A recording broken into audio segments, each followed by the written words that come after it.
اعوذ باللہ من الشیطان الرجیم بسم اللہ الرحمن الرحیم السلام علیکم ورحمۃ اللہ وبرکاتہ۔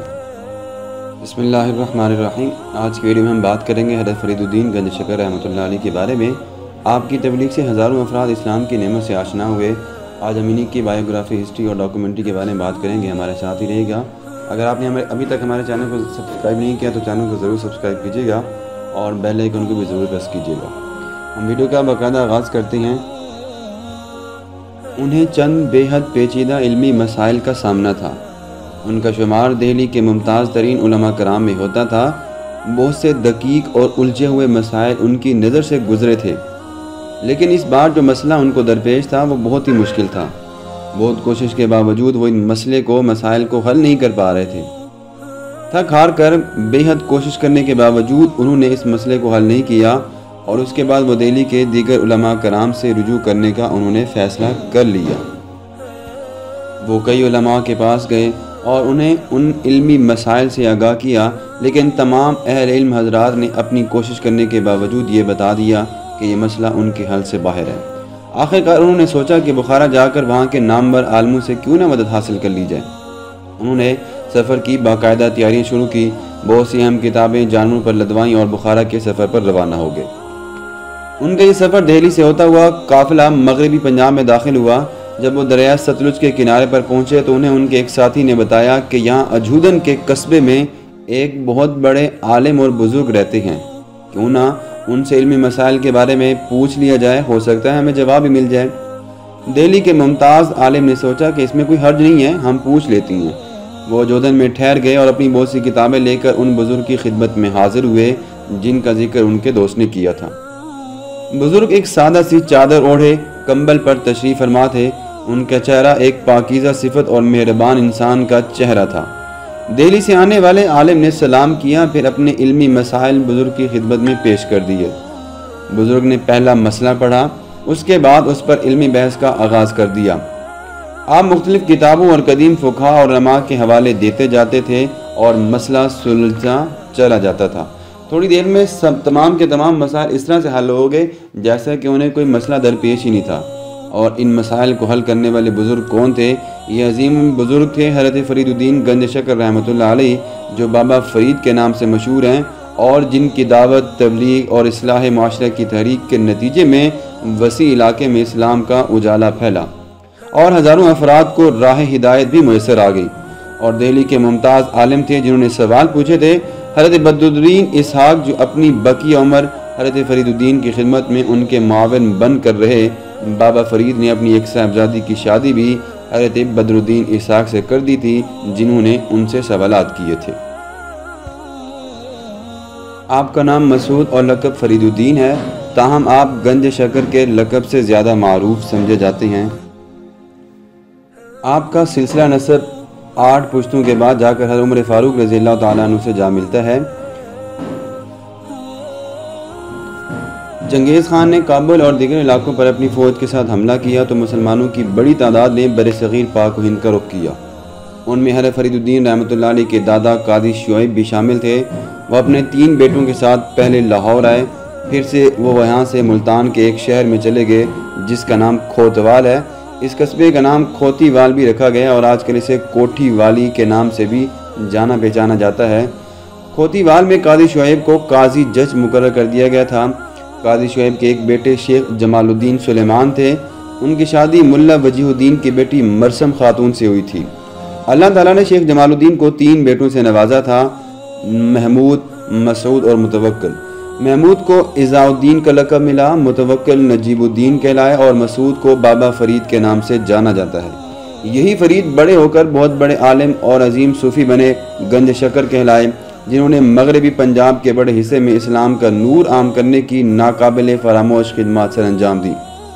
آپ کا سن پیدائش 1173 عیسوی ہے۔ حضرت فرید الدین گنج شکر رحمۃ اللہ علیہ ابھی چھوٹے ہی تھے کہ آپ کے والد محترم کا انتقال ہو گیا۔ آپ کے والد کے بعد آپ کی ذمہ داری آپ کی ماں پر آ گئی تھی اور انہوں نے آپ کی بڑی تعلیم پر انہیں بڑی توجہ دی تھی۔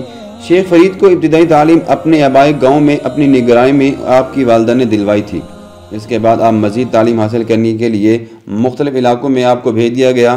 سب سے پہلے آپ ملتان گئے۔ ملتان ان دنوں بلند پایہ علماء کرام کا مرکز تھا۔ یہاں پر آپ نے قرآن مجید کو حفظ بھی کیا تھا اور تقریباً 6 سے 12 سال کے عرصے میں آپ یہاں پہ رہے اور اس کے بعد پھر دہلی میں چلے گئے، جہاں سے واپسی کے پر آپ نے اپنی والدہ کی قدم بوسی بھی کی تھی اور والدہ کی خدمت میں آپ نے اپنی زندگی کا بہت عرصہ گزار دیا تھا۔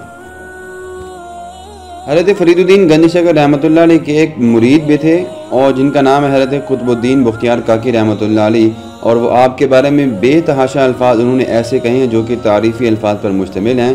حضرت فرید الدین رحمۃ اللہ علیہ چاہتے تھے کہ حضرت قطب الدین بختیار کاکی کے ساتھ وہ دہلی چلے جائیں اور ان کے ساتھ علم کو حاصل کرتے رہیں۔ مرشد کی ہدایات پر حضرت فرید الدین حصول علم کے لیے سفر پر روانہ ہو گئے۔ آپ پہلے قندھار گئے، جہاں پر آپ نے 5 برس کے قیام کے دوران مختلف علماء کرام سے علم حاصل کیا۔ اس کے بعد آپ سیستان چلے گئے اور اس کے بعد آپ غزنی، بغداد، بخارا، سیستان اور بدخشاں میں جا کر آپ نے علم حاصل کیا۔ اسی طرح سے آپ نے بہت سے مختلف علاقوں کا سفر بھی کیا صرف حصول علم کے لیے۔ طویل عرصے تک ملک کی سیر اور ریاضت کے بعد حضرت فرید الدین رحمۃ اللہ علیہ دہلی پہنچے، اپنے شیخ قطب الدین بختیار کاکی کی خدمت میں حاضر ہوئے۔ انہوں نے اپنے لائق شاگرد کے لیے غزنی دروازے کے پاس ایک جگہ منتخب کی تھی۔ حضرت فرید الدین گنج شکر رحمۃ اللہ علیہ قطب الدین بختیار کاکی سے تصوف کی تعلیم حاصل کرنے لگے۔ انہی دنوں حضرت خواجہ معین الدین چشتی بھی دہلی تشریف لے آئے۔ آپ کو فرید الدین سے بڑی لگن تھی۔ حضرت فرید الدین کی لگن اور طرف سے متاثر ہوئے اور فرمایا، بابا بختیار فرید ایسی شمع ہے جو درویشوں کے سلسلے کو روشن کر دے گی۔ حضرت فرید الدین گنج شکر رحمۃ اللہ علیہ کا سب سے بڑا کارنامہ اسلام کی اشاعت ہے، جس کے نتیجے میں مغربی پنجاب کے بہت سے غیر مسلم قبائل اور خاندانوں نے اسلام کی نعمت پائی۔ ان علاقوں میں بسنے والے قبائل راجپوت، سیال، وٹو، کھوکھر، بھلیان اور بھی بہت سارے لوگ تھے جو کہ آپ کی کوششوں سے مسلمان ہوئے تھے۔ ضلع ملتان کے بہت سارے لوگوں کے مطابق اور جھنگ میں بہت سارے لوگ ایسے ہیں جو کہ آپ کے ہاتھ پر انہوں نے اسلام کو قبول کیا تھا۔ حضرت فرید الدین گنج شکر رحمۃ اللہ علیہ کا دوسرا سب سے بڑا کارنامہ تبلیغ و اصلاح کی تحریک کو منظم کرنا تھا۔ آپ کا طریقہ یہ تھا کہ جو شخص بھی آپ کے حلقہ ارادت میں داخل ہوتا اسے آپ کے ہاتھ پر بیعت کرنا پڑتی۔ یہ گویا ایک طرح کا حلف نامہ تھا۔ حضرت نظام الدین اولیاء فرماتے تھے، جب بھی کوئی شخص حضرت فرید الدین گنج شکر رحمۃ اللہ علیہ کی خدمت میں ارادت کی نیت سے آتا تو آپ اسے ہدایت کرتے۔ پہلے ایک بار سورہ فاتحہ اور سورہ اخلاص پڑھو، پھر سورہ بقرہ کا آخری رکوع پڑھو، اس کے بعد کچھ آیات بتاتے۔ اس کے بعد مرید سے وعدہ لیتے تھے کہ وہ اپنے ہاتھ، پاؤں اور آنکھوں کی حفاظت کرے گا اور شریعت کے راستے پر قائم رہے گا۔ حضرت فرید الدین گنج شکر رحمۃ اللہ علیہ اپنے شاگردوں کو خود بھی تعلیم دیتے تھے اور ان کے تیار کردہ صوفیہ بھی درس کے فرائض سر انجام دیتے تھے۔ حضرت نظام الدین اولیاء جب حضرت فرید الدین کی خدمت میں حاضر ہوتے تو آپ حضرت نظام الدین اولیاء سے انہوں نے فرمایا، آپ کو کچھ کتابیں مجھ سے پڑھنی ہوگی۔ چنانچہ حضرت شہاب الدین سہروردی کی مشہور کتاب العوارف، عوارف المعارف آپ نے پڑھانی شروع کی اور اس کے 6 باب خود پڑھائے۔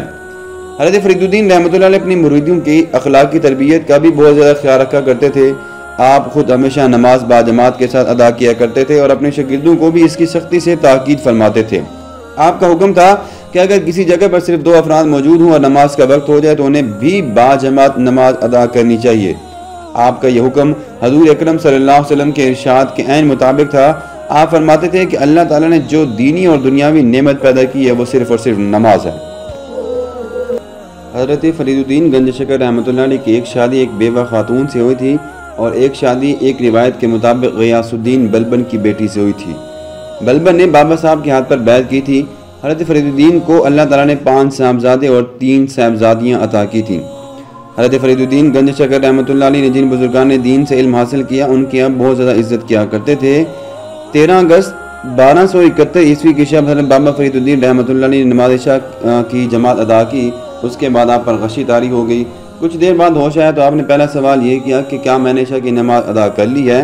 آپ کو جواب ملا، جی آپ نے ادا کر لی ہے۔ آپ کے بستر کے گرد لوگوں نے جواب دیا کہ جی ہاں آپ نماز عشاء ادا کر چکے ہیں، لیکن آپ کو تسلی نہ ہوئی اور آپ نے دوبارہ نماز شروع کر دی۔ پھر آپ نے اپنے خصوصی معاون مولانا بدر الدین اسحاق کو ہدایت کی کہ جو خرقہ مجھے حضرت قطب الدین بختیار کاکی سے ملا تھا اسے نظام الدین اولیاء تک پہنچا دینا۔ گویا آپ نے حضرت نظام الدین اولیاء کو اپنا جانشین مقرر فرمایا پھر آپ نے وضو کے لیے پانی منگوایا، 2 رکعت نماز ادا کی، پھر سجدے میں گر گئے اور اسی حالت میں آپ کا وصال ہو گیا۔ وصال کے وقت آپ کی زبان مبارک پر یا حی یا قیوم کے الفاظ جاری تھے۔ اللہ تعالیٰ آپ کے گھر پر ہزاروں برکتیں رحمتیں نازل کرے اور ہمیں بھی حضرت فرید الدین گنج شکر رحمۃ اللہ علیہ کی سیرت پر عمل کرنے کی توفیق عطا فرمائے۔ آج کی ویڈیو یہیں تک ہے، امید کرتے ہیں آپ کو پسند آئے گی۔ ویڈیو پسند آنے کے لیے چینل کو ضرور سبسکرائب کیجیے گا۔ اللہ حافظ۔